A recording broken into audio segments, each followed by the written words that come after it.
from BWOne.com, and I'm going to give you my review of the Microsoft Surface RT tablet. Now, like I said, we're going to be changing our review styles around, varietizing them a little bit more, and for this style I wanted to be more sort of a one-on-one discussion talking about the Microsoft Surface here, because it's a very interesting product, probably one of the most compelling products of 2012.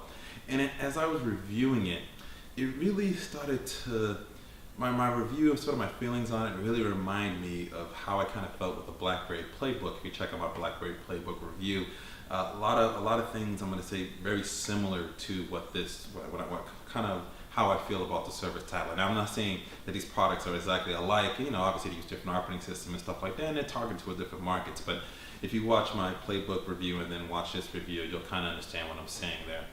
So let's first really just start off here with the hardware itself with the Surface. I mean, hands down, one of the best built tablets I've ever seen, I've ever held. It's really just high quality build. Now, it's not the thinnest tablet as you can see, but it's thin enough. And it does have some weight to it, so it's not going to be the lightest, but that weight is kind of nice because it really gives it a good, solid, quality product feel. Fits very good in the hand. I have large hands, so not everybody's going to be able to sort of hold it one hand like I can like this, but you kind of get the idea there. It's really nice. It's not a pocketable device, I would say, so you're not going to be throwing this in a pocket. This is really something you're going to have a book bag or a backpack with or something to throw that in here. So that's kind of with that. But has two cameras here in the front. Camera quality is okay. It's typical to what you see with most tablets. It's not going to blow you away in terms of the quality, but it's at least decent enough to sort of get by. So I would say it's nice that it has the camera angle, so when you have it on a kickstand, it still faces you directly, so it still looks like a straight shot. But other than that, it's typical camera quality for a tablet for the most part there. And the thing here, some people worried about the display. Display is really nice, 5 to 10.6 inch display. If you really want to get more in-depth coverage about sort of the specs and stuff like that, check out our unboxing video where we go through unboxing setups, sort of my first impressions of it. You can see there more detailed specs, things like that there. We're going to go over more sort of my experience with it. But overall, like I said, with the screen itself, pretty decent. Let's see if I can pull up a photo here, if I can find it. The photo application, which I keep moving around. It's one of the things about the live tile. Sometimes I forget kind of where they're at because they'll change so frequently. So it's kind of like, well, where's the live tile specifically to this or specific to that? There we go, right there. Pull up the live tile here. See, it has a background up there earlier. It looks like the background went away. You can play a slideshow here like this, pretty cool. But actually, I want to head on back and actually want to go into that particular one. Let's see, go to Facebook here and go on here, the Patriots pictures, and you can see it looks pretty good. Pinch to zoom in and stuff like that. For the most part, that works pretty well, but you can see there, head on back, but good screen quality. Overall, very good hardware quality altogether. What's really cool, obviously, here, the best thing they designed here is definitely this kickstand. I mean, it's probably the best integration of kickstand that I've seen in a long time. I really do like the way they integrated this with it. It reveals right here where you can put in the micro SD card slot, which is pretty important.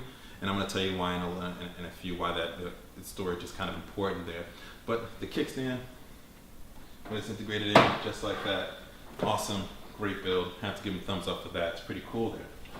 Now, besides the great hardware here with it, you do have the option to get it with either the touch or type pad. We decided to get it with the touch cover here, and it's kind of snaps in just like that. It actually holds pretty well. You can see like there, jiggling it down, so it holds and connects pretty well with it. Works as a cover that can protect the screen and also turn off the device, or at least put it in standby. Opening up usually flips it back on like that. You can swipe up to unlock it there, just like that there. And as far as usability with the type pad, it's interesting. It's more, I would say, it feels sort of more like a virtual keyboard when you're typing on it more so than actual keys, because there's really little race with it, and you don't get sort of that feedback with it. As you can see, it's typing on there. I mean, it's not a bad keyboard, but I definitely, if you're going to be typing a whole lot on it, I would definitely recommend going with the type cover instead of this one. This is more for just casual typing and such. And another thing I want to show you here, as you can see sort of how it's kind of laid out in the design, just like this. It's kind of the way you want to use it. And this is pretty much the only configuration you can really use it in with the keypad. There really isn't sort of a lap configuration. Like, you can't really throw this in your lap and really be comfortable. I mean, it's awkward kind of holding it. It doesn't give you that laptop feel. And they are touting it as not only as a tablet, but as a PC as well. So you really don't have that. I mean, you can use it a little bit there, but it's going to be awkward and it's not going to work in every sitting situation. So really know that this is going to pretty much here be your most optimal way of using it, and pretty much a primary way of using the keyboard and the mouse and all that stuff like that, sort of like a PC. This is pretty much your laptop functionality with that when using it here. All right. And disconnects just like that easily as well too. So that's pretty much the hardware. Great hardware overall. I really do like it with the Nvidia Tegra 3 quad-core processor inside of it, and 2 gigabytes of RAM. You know, you really expect this to be a really fast, really smooth experience. But, you know, with hardware, it's only as good as the software, and that's where things change a little bit here with me with the Surface and Windows RT. The Windows RT, it's pretty much, it's pretty much based on ARM processors, so stuff like the Nvidia Tegra 3, which just has, and other smartphones use ARM-based processors. You got to create a specific operating system for that. And this is Windows' first real, true attempt into doing that in sort of mainstream devices here.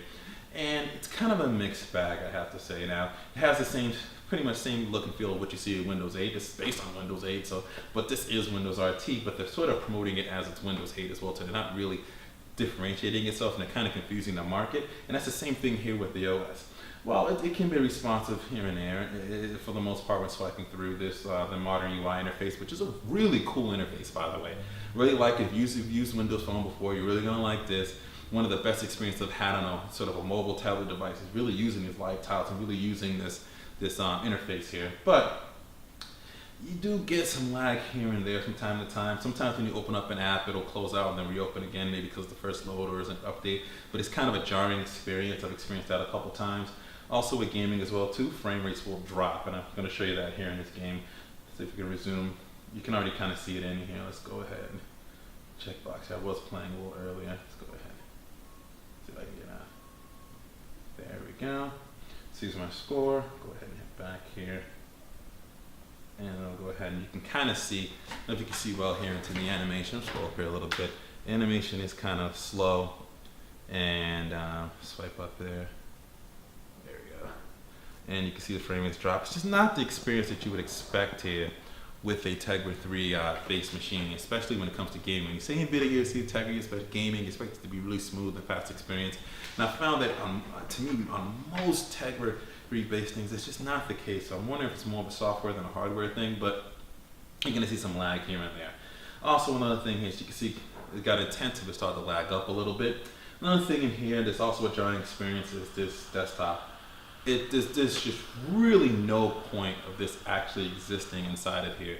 I mean, it's nice that it's there. I mean, I understand why they might want to use it, but you know, like the desktop experience, you can't install legacy applications, which is one of the downsides of Windows RT. You can only get apps from the Microsoft Store itself. Why have this? I mean, I can understand a developer may want to develop an app that they sell through the store where it takes advantage of the desktop or something like that as well too, but it's almost pointless to really have this on here where you really can't do anything with it at all, except for open up the preview versions of Microsoft Office, Excel, things like that. And there's even lag with this too, kind of navigating around and sort of resizing windows, which is kind of an annoyance here to do. I mean, they're decent programs themselves, but truthfully speaking, they would have been better off truthfully designing this within the modern UI interface, maybe taking advantage of SkyDrive and sort of setting up that way to kind of how they have it set up on SkyDrive for the desktop, maybe setting up that way where you only through that modern UI interface and it gives you more features. Because personally, I'd rather use Google Drive through the browser than really use this, because this does not feel efficient, you know. It's really just sort of a hacked on experience, unfortunately. And we'll go ahead and see if we can get back to I'll go ahead and choose something right there. I want to create spreadsheets. Oh, it's got to download a template. We'll worry about that another time. See if we can kind of shrink that down there. Also, another thing I wanted to notate here, this is the 32 gigabyte version, but you're not getting 32 gigabytes of storage exactly. About half of it is used for the operating system. So that's why I was mentioning earlier that's very important for that micro SD card storage if you want to add additional storage. should allow you up to 64 gigabytes through there. But right now, like if you have this, you're going to get about 14 to 15 gigabytes of storage total really on the device itself. So it's a bit disappointing there. And other companies do that, but they are touting this more as a sort of a tablet, laptop PC hybrid, really getting the PC experience in a laptop. So you should really have more storage than that. That's a little disappointing. I know you can use the built-in USB port right here to be able to add additional storage to it as well too, if you want to, but not the greatest thing there. I understand, but what the pricing is for, they should really give us a lot more storage than that. Also, when using the USB port, I actually tried to plug in my phone and it didn't import the pictures off my camera like I thought it would be. I plugged in an Android phone. I actually tried plugging in a Windows phone, which didn't work either for some strange reason, because it is compatible with Windows RT. Now the problem with RT is that, but mainly RT is gonna, your apps are pretty much just gonna come here through the store here itself. No real legacy support. And the App Store is coming. There's some pretty decent quality apps in here to start off, but it's going to take some time for this to load up and to become a little bit better and then get more inside of it. So you're going to have to be really patient with that. So if you are going to get an RT-based Windows device, you got to understand you're going to be locked to the store, and that's pretty much it. Which is no different than what you would see out of sort of Apple and iOS and on an iPad, and then same thing with an Android tablet locked to the Android market or the Play Store. So that's also interesting as well too. You do get some cool features. SkyDrive, Skype is also pretty good applications in there. You do get the music service through Xbox Music and get Xbox Live integrated in and stuff like that. Pretty cool stuff. It's all, it's okay, not the greatest, but overall you can see here, keep kind of getting my experience here with it. It is sort of a mixed bag. It's a, like I said when I was comparing it to the sort of my review of the Blackberry Playbook, this is sort of half-baked, I feel. It's almost like when you're using this, you're kind of saying, why?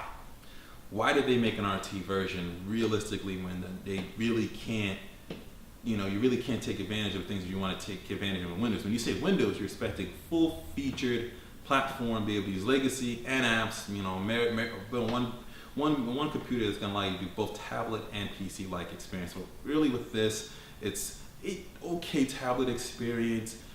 But the second you use that desktop, it kind of jars you out of it. It's not the greatest that you would expect with it. It does have good battery life, by the way. I definitely say I haven't had problems with the battery. Battery's been pretty good with it, so I will add that in there. But RT is really something I feel that is going to confuse the market more so than help it.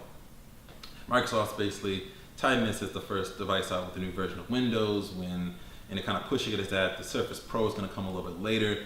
And at the price tag they said, starting off at I believe at $399 or $499 for the one without the cover. But I know this was $599 with the touch cover together. $700 product, and close to a $700 product when including insurance and anything like that you're spending with it. You're not that far from getting a laptop that probably has more powerful specs than this, that will have a full version of Windows 8 or even Windows 8 Pro. This really is pricing itself next to the iPad, but also pricing itself out of the market. I really wish they could have brought this down a little bit lower, but even so, there's almost no point of RT. They really should have found a way to take the Surface Pro and try to make that a little bit cheaper, a little bit more into that target market, maybe even at that $500-600 iPad price, but give you the full features of a full Windows OS with legacy support, with the apps, fast speeds and stuff like that. So the Surface is, like I said, to me it's kind of a half-baked product. It might work for some people out there. Some people might have a better experience than I had with it. I think it has some good qualities with it, but I also think realistically Windows RT is sort of in the way of itself, and truthfully Windows 8 is really, it's kind of getting in the way of Windows 8, and it's going to send mixed signals out there to the market, which is a little bit disappointing there.